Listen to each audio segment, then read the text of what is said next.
Today's episode is a special one. It is our final episode of 2025, and I wanted to end the year with something a little deeper, something that most women don't talk about out loud, but are feeling. As we head into a new year, this is a time when many of us take inventory of our lives, what we did or didn't achieve, where we thought we would be by now, what boxes still haven't been checked off, and the pressure to get it together before January. So today, I want you to release all of that. The pressure, the comparison, the expectations, the timelines, whether they're self-imposed, societal, or pressure from well-meaning family and friends. We're talking about what it actually looks like to let go of what you were taught your life should be and to step into a life that fits who you are now. Most of us grew up with a script. Go to school, pick a career and stick with it, get married, have kids, buy a house, build wealth, and live happily ever after. But we know that that's not always the case. And if your life deviates even a little from that order, you may start wondering, what the hell's wrong with me? Or did I screw up somewhere? But that script doesn't take into account the reality of modern day living, cost of living, inflation, the challenges of perimenopause, or just health in general. And it certainly wasn't written for women who question things, who break patterns, who evolve past conditioning, or choose a different path. That timeline may serve a purpose for some people, but it doesn't define your worth or your success in life. Some things that you may be thinking about this month are you didn't lose the weight that you set out to lose. You didn't hit the income goal that you had. You didn't get a new job. You didn't meet your future husband. You didn't buy the house. You didn't get pregnant. You didn't heal your marriage. You didn't get organized, read more, meditate, or finally take care of yourself. A lot of us look at the things that we don't do and ignore the things that we have survived.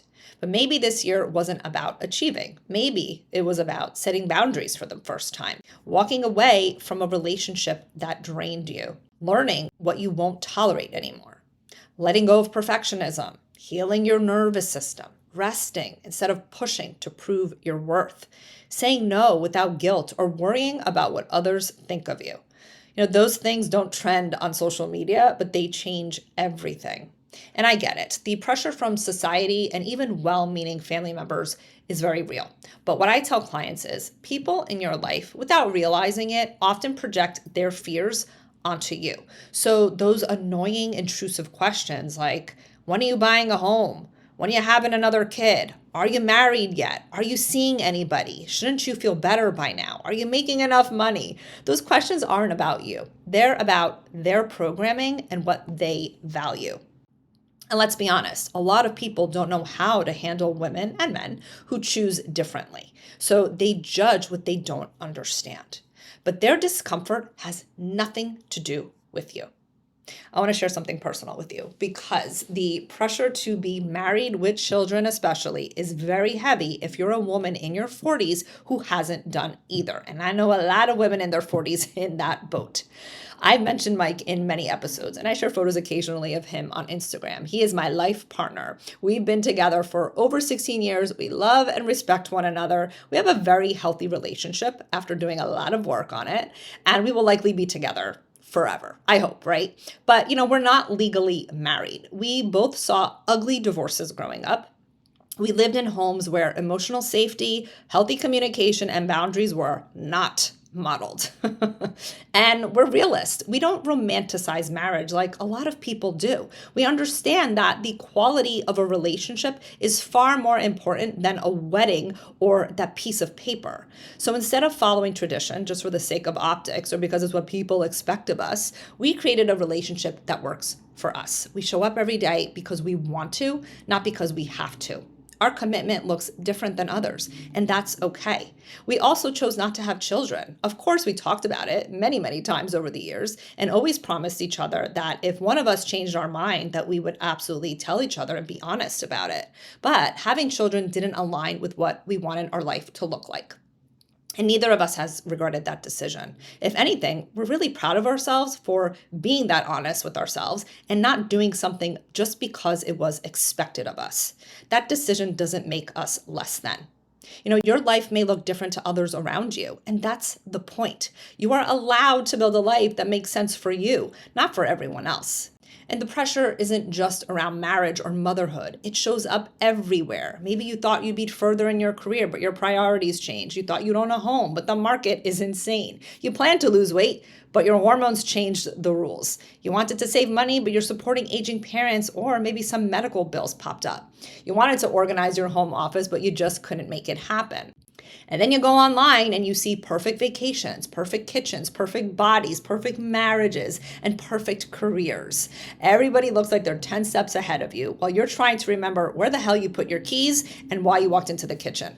But online is a highlight reel. Let me remind you of that because I think sometimes we forget. And comparing yourself to others just steals your joy.